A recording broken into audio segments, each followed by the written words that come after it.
Welcome to the Narrate podcast, where we aim to tell God's story with our lives.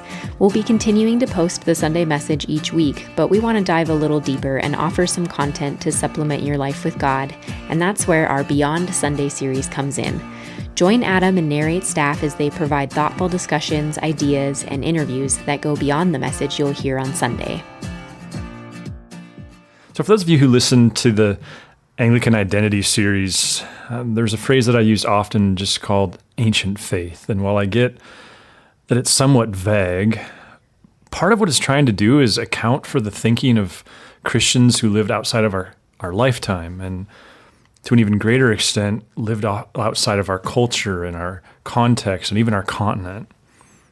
So recently, as I was just kind of pondering, like, where else do we go with this podcast? Because part of what it affords me the chance to do is speak to things that are beyond Sunday and really beyond the scope of Sunday.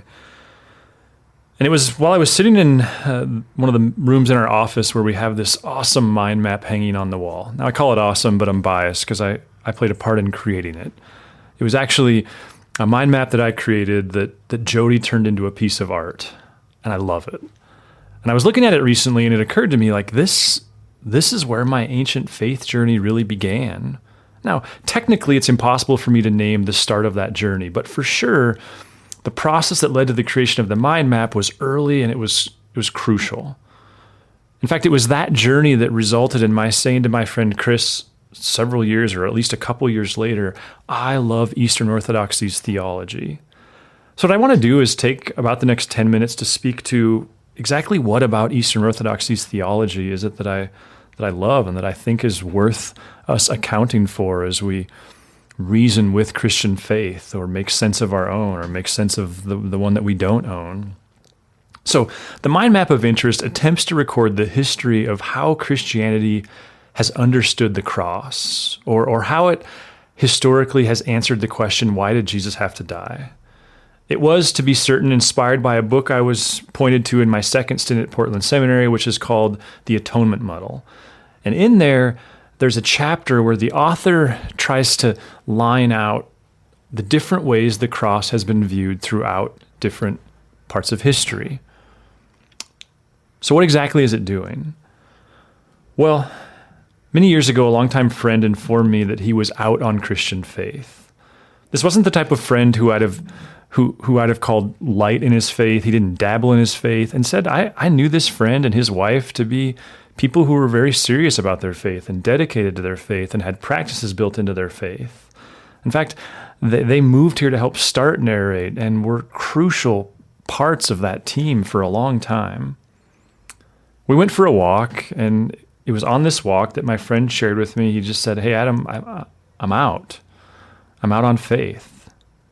And I remember asking him, like, why? What had happened? And while I don't have a good enough memory to quote him exactly, basically what he went on to say is that to him, Christianity feels like a child sacrifice cult. I remember him saying something to the effect of he just could no longer reconcile these claims that in order for God to forgive us, Jesus had to die. It just felt foreign to him.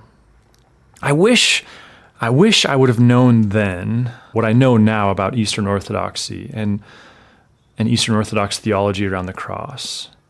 What my friend was describing were ideas derived from largely Western evangelical portrayals of the why behind the cross. I think Dallas Willard nails the potential pitfalls here really well in a recent podcast I listened to. You may not have heard. If not, it's really awesome. But Dallas's daughter is digitally remastering a bunch of his old lectures, and there's a podcast that if you just search up his name, you'll find. And the first one she posted was a lecture he gave to InterVarsity. And in there, he started talking about the cross. And here I want to quote him directly. In fact, I value this quote so much, I've went and added it to my own notes. He says this: Jesus came to mediate our relationship to God, and he takes care of whatever is required in the way of forgiveness. He is the mediator between God and man. I think we need to be very careful when we try to analyze too closely exactly what happened at the cross in terms of payment, if you wish. We need to be very careful with that. We may work ourselves into a position where we have a God who really never forgives, but is only paid off. When I go up to the gates, as we sometimes say, I don't expect them to check the computer to see if I'm paid up. I expect them to say, here comes another friend of Jesus, another person who has trusted Jesus Christ, another person who has made him the Lord of his life and who has lived an interactive relationship with him. See, I think what Dallas is cautioning there is exactly what my friend ran into. That Western theology at times gets so exacting about what exactly happened on the cross that we end up with a God who's not so much forgiving in his nature, but whose hand has been forced. He's otherwise angry, and Jesus paid him off. This is what got my friend in trouble, and I think this has gotten a lot of inquiring people in trouble. I don't remember what I said, but I know it wasn't persuasive, and the memory of that conversation has stuck with me. Off and on, I went looking for good answers to his questions and read books, and it wasn't until I really dove into Eastern Orthodoxy that I found something that made sense. It started with a book that N.T. Wright wrote. If you've not read The Day the Revolution Began, it's extraordinary. It's not an easy read, but it's really, really good. Or at least to the extent I understood it, it's good. And part of what he does in that book is try to argue that the New Testament doesn't just use one metaphor for the cross, but it uses many metaphors. See, here's where Eastern Orthodoxy comes in. What is it that I found so valuable about it? Well, simply put, Eastern Orthodoxy sees the cross through a different lens. It takes advantage of some of the metaphors that are often overlooked, and in so doing, it represents what was once the most dominant lens through which the cross was viewed. Technically, Eastern Orthodoxy promotes Christus Victor, which is to say, on the cross, Jesus accomplished a victory. One way to see this is to look at an Eastern Orthodox crucifix, that is a cross with Jesus, his body represented on it. And you'll see something very different than the Western Roman Catholic crucifix. In the Western crucifix, Jesus has clearly suffered. It's like he's been beaten to a pulp because he's paid a debt. And to be clear, I'm not saying there's no truth to that. But what Eastern Orthodoxy captures is less a Jesus who's suffered and more a Jesus who's resting. The rest that comes after a mighty victory being won. See, my interest here isn't to say this one's right and that one's wrong. It is to say God and the cross and our Christian theology, it's bigger than a single metaphor or a single stream or a single tradition. And I've really benefited from learning how in the East, they've carried this lens that's been present from the very, very beginning. Here's the best explanation I've heard. A baby born with fetal alcohol syndrome, are they guilty of something? This was a question an Eastern Orthodox friend asked me once in trying to explain this. Is a baby born with fetal alcohol syndrome guilty? See, I would say no. But are they sick? To which I would say yes. This is how Eastern Orthodoxy views sin and thus the need for forgiveness. They see it through the lens of sickness, not through the lens of guilt. Eastern Orthodoxy actually rejects the doctrine of original sin, which states all humans are born guilty. Instead, they embrace something called familial sin, which emphasizes all humans inherit the sickness of their parents. But again, not their guilt. They would focus on the imago Dei in us is marred, but not destroyed.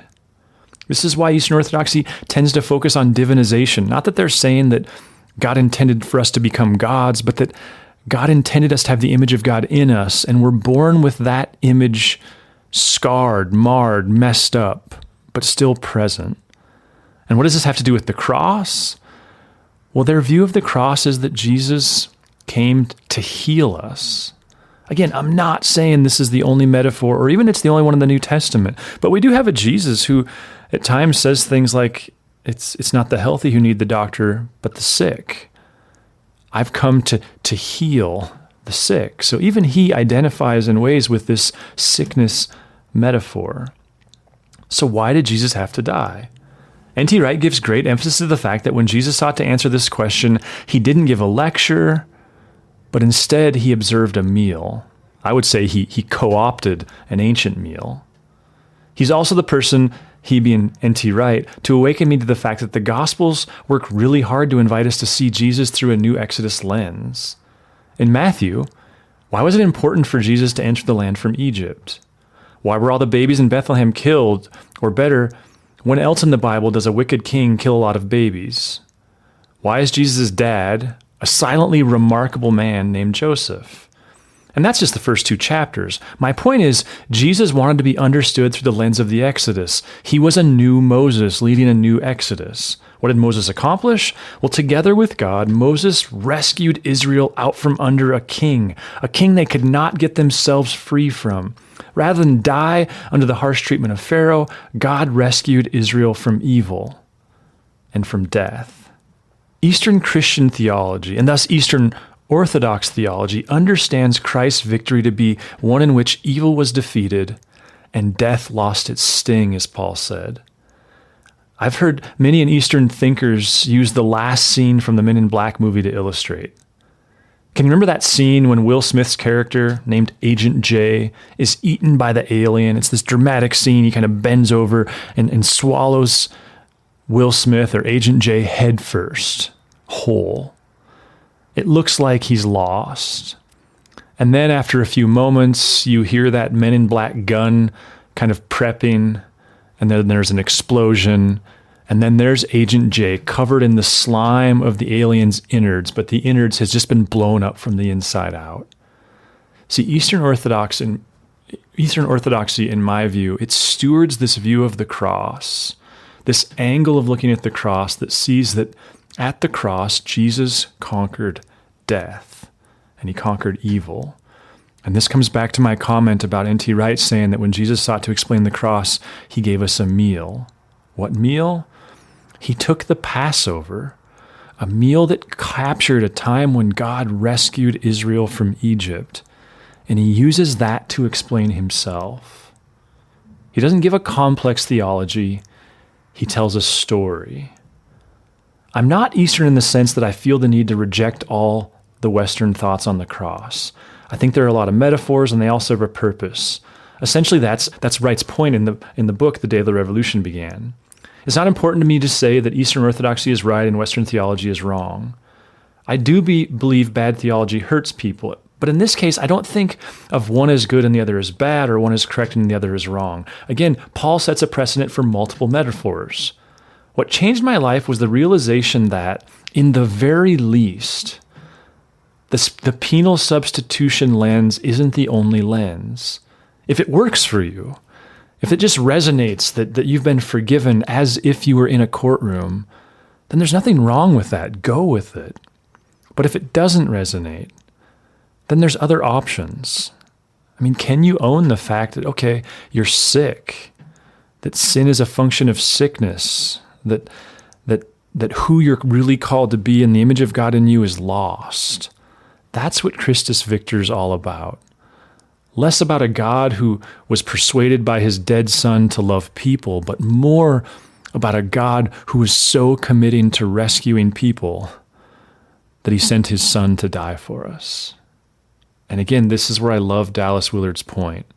See, the way I've recorded his point in my head is we need to be careful to not try to mince words too much around what accomplished there, or we end up with the God who's reluctant to forgive, not a merciful God who eagerly desires to forgive. I don't know what you do with this. I always welcome conversations via text or email or grabbing a cup of coffee or whatever.